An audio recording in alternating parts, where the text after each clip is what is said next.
Welcome back to the deep dive. We have a really interesting stack of research today that, honestly, it tackles a subject that feels like it belongs in two completely different worlds. Right.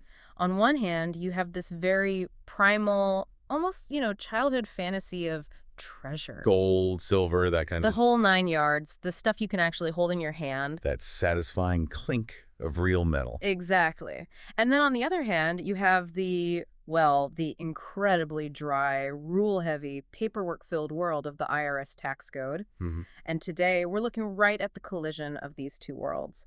Silver IRAs. It's a fascinating intersection for sure. We're basing this deep dive on a pretty comprehensive educational guide and analysis from the Gold IRA Company's Bulletin. And specifically, we're looking at the work of Doug Young. Right, and it's important to note who he is. He's not just some blogger. No, he's a financial markets researcher with, over 20 years of experience? Yeah. And a background as a financial director. Which means he's looking at the spreadsheets behind the shiny metal, not just the metal itself. And that is so crucial because, as we went through this material, it became very clear that while the concept of a silver IRA is simple, Own silver in your retirement account. the execution is an absolute minefield. Oh, it really is. I think a lot of people have this idea like, oh, cool, I'll just buy some coins and stick them in a safe. I totally thought that, but the more I read, the more I realized this is not a casual DIY project. Not at all. So here's our mission for this deep dive. We're going to unpack how this actually works, specifically that self-directed part. We'll look at the economic case for silver and why the experts say it's fundamentally different from gold.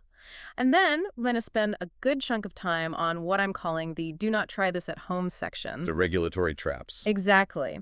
The strict IRS rules that, if you break them, can turn your retirement nest egg into a massive tax bill.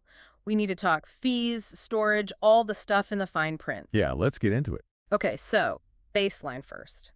What is a silver IRA technically? Because when I log into my 401k, I see a list of, mutual funds, maybe some bond options. Standard stuff. Right. I definitely do not see an option that says buy bars of silver. No, and that's by design. Most standard retirement accounts, the ones most people have, they're built for paper assets. Stocks, bonds. Right. A share of a company, a slice of debt. A silver IRA operates under a different umbrella. It's what's called a self-directed IRA. Self-directed.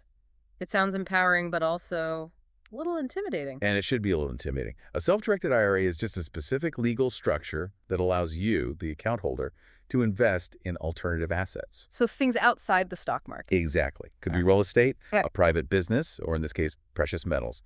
It gives you the freedom to step outside that traditional ecosystem. And that's the big hook, isn't it? The source material really emphasizes the tangibility. For a lot of people, especially when the market gets volatile or inflation is spiking, looking at a number on a screen just feels, risky, like it just pixels. But a kilo of silver, that has weight. It's real. Yes, it's that psychological comfort of intrinsic value.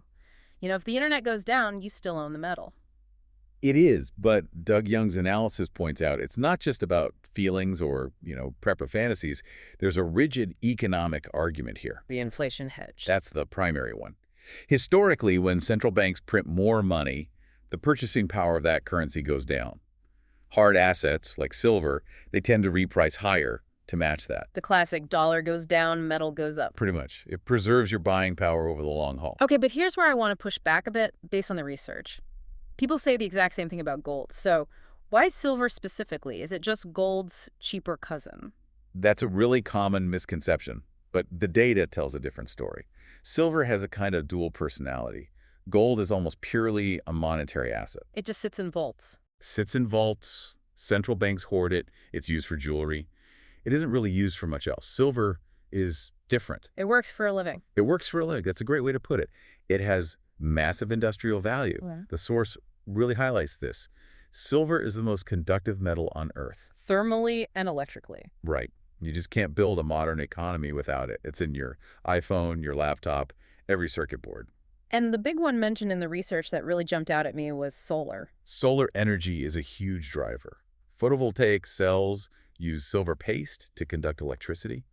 So as the world shifts toward green energy, the demand for silver isn't just coming from investors. It's coming from industry just trying to keep the lights on. You've got the squeeze from two sides. Huh. Investors want it for safety, and factories need it to build the future. That's fascinating. And here's the aha moment on supply. Yeah.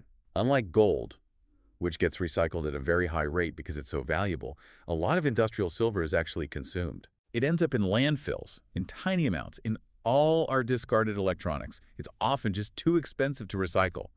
So that creates a supply and demand floor that gold doesn't really have. That is a really compelling point. You're not just betting on fear, you're betting on technology.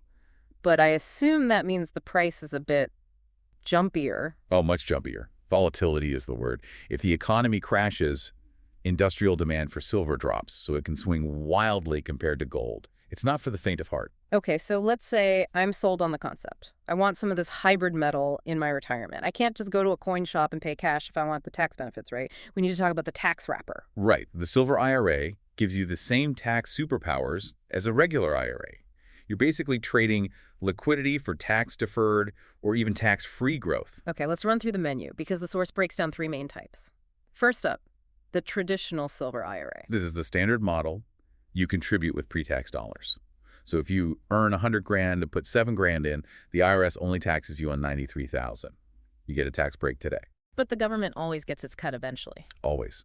When you retire and start taking distributions, you'll pay in-stream tax on that money then. This makes sense if you think you're in a high tax bracket now, but will be in a lower one when you retire. Got it. Then we have the Roth Silver IRA. This is the one that always catches my eye, especially with an asset that could, theoretically explode in value. The Roth is really powerful, especially for high growth potential. You pay taxes on your income now before you put it in. No tax break this year. But so growth is tax-free? All of it, tax-free. Let's say you buy silver at $30 an ounce, and in 20 years it hits $100. In a traditional IRA, you'd pay taxes on all that profit. And in a Roth? 0 taxes on the profit, as long as you follow the rules. If you really believe silver is going to skyrocket, the Roth is mathematically the better choice. You're locking in your tax rate today. Okay, and the third type mentioned is the SEP IRA. Right. Simplified Employee Pension. This one's for our self-employed listeners or small business owners. The mechanics are like the traditional tax deductible now, taxed later, but the contribution limits are way higher. That's a key distinction. For a regular IRA, the limit for 2025 is what, $7,000? $8,000 if you're over 50. Which, frankly, isn't a lot of silver. But for the SEP, depending on your income, you could potentially put in tens of thousands a year. So you can build a position much faster. Exactly.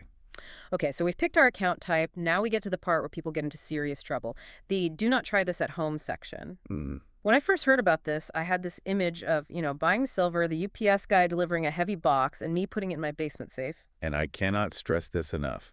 That is the single fastest way to destroy your retirement account. The source is incredibly emphatic about this. No personal possession. Absolutely none.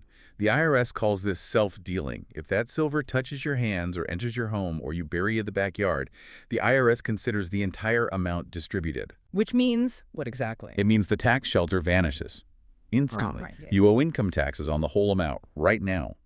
Plus, if you're under 59 and a half, you get hit with a 10% early withdrawal penalty. Wow. It's a financial disaster. So despite what some sketchy internet ads might imply about home storage IRAs, the legitimate path requires a middleman. In fact, it requires 2 middlemen.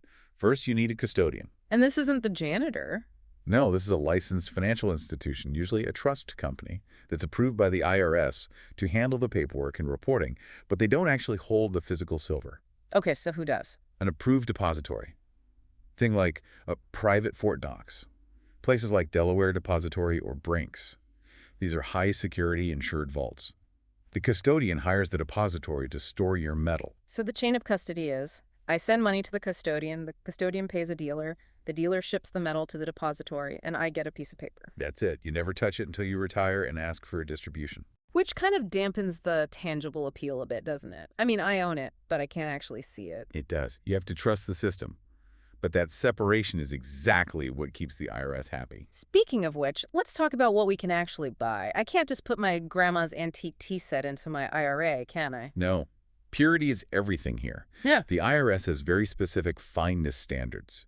For silver, it has to be 99.9% pure. Which rules out sterling silver. That's only 92.5%. Correct. And a lot of older collectible coins, too. The source lists the safe bets, American silver eagles, Canadian maple leafs, things like that. Government-minted bullion is usually the standard. And what about bars? Bars are fine, as long as they come from an accredited refiner and meet that 0.999 purity. But there's a nuance here the source hints at that you need to be really careful with. What's that? Numismatics or collectibles. Sometimes a dealer might try to sell you a rare coin for your IRA, saying it's worth more than just the silver because it's a limited edition. Is that allowed? It's a gray area. The IRS generally excludes collectibles, but more importantly, from an investment standpoint, you're paying a huge premium for that rarity. In an IRA, you just want the raw silver value. So stick to the boring stuff. Boring is beautiful in investing. Stick to the bullion, where the value is based on the weight, not the story behind the coin. Okay, that brings us to the logistics. I want to highlight the funding part because it feels like another trapdoor. Most people are using a rollover, right? Yes, from an old 401k or another IRA. And there are two ways to do it. The safe way is a direct transfer, where the two custodians handle the money. You never touch it. And the risky way. The indirect rollover. That's where the old 401k cuts a check to you.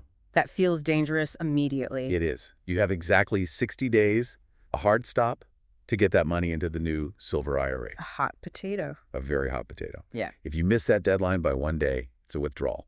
Tax bomb, penalties. Just do the direct transfer. It removes the human error. Okay, so we've moved the money, we've bought the shiny eagles, they're in a vault. Now we have to talk about the downsides. And the biggest friction point seems to be cost. Oh, it's expensive. There's no way around it. With the stock app, I can trade for free. Right. With a Silver IRA, you're paying for physical reality. You've got a setup fee, you have an annual maintenance fee for the custodian, and you have an annual storage fee for the depository. And these are usually flat fees, not a percentage. Often, yes. Yeah. You might pay, say, $200 to $300 a year just to keep the account open. Let's do the math on that. If I only have $5,000 to invest and the fees are $250 a year. You're losing 5% of your portfolio every single year just in fees. The silver price has to go up 5% just for you to break even. So this is not for the small saver. Generally, no. It really only starts to make sense for larger accounts, where that flat fee becomes a tiny fraction of a percent. For small investors, the fees can eat you alive. And there's another cost that isn't on the statement. The spread. I want to unpack this because this is where people get burned. This is the most critical part. The spot price of silver is what you see on the news. Let's say it's $25 an ounce.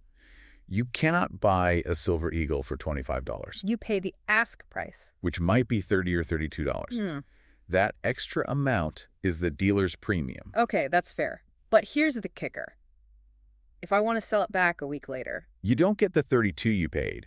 You get the bid price, which might be the spot price or maybe a little over, so you automatically take a hit the moment you buy. So if I buy at 32 and the sell price is 25, I am immediately down roughly 20% on my investment. In that scenario, yes. You're starting in a hole, so this is not a short-term trade. Not at all. This is a 5, 10, 20-year hold. You're paying a premium for insurance. You don't buy insurance hoping to cash it out next week. I want to circle back to our source material because there's a disclaimer on the site. Yes, and it's crucial. It explicitly states they might receive compensation for endorsing certain companies. And they specifically recommend Augusta Precious Metals. Now, Augusta might be a fantastic company, but as a consumer, you have to separate the education from the recommendation. The facts about IRS rules are facts. The suggestion of who to call, that is likely marketing. And that's fine, but you need to do your own due diligence. Call 3 companies. Ask them about their spread. Ask them, if I buy this coin for $30 today, what would you buy it back from me for right now? And if they won't answer, hang up. Transparency is everything in this industry. That's great advice. So let's zoom out. Who is this actually for? It's for the investor who's worried about the systemic risks in the dollar and the stock market. Someone who looks at the national debt and thinks, I need something real. And someone willing to pay the fees for that peace of mind. Exactly. It's for someone who wants to know they have physical wealth sitting in a vault, separate from the digital system. It's a bridge between the ancient world of hard money and the modern world of tax-advantaged investing. That's a great way to put it. You know, it's funny. As we're talking about this, I keep thinking about that buried treasure image we started with. That's hard to shake. In a world where our net worth is just entries in a database, there's something so grounding about metal. It doesn't rely on electricity, it doesn't rely on a CEO, it just is. It has permanence. But here's the question I want to leave our listeners with today.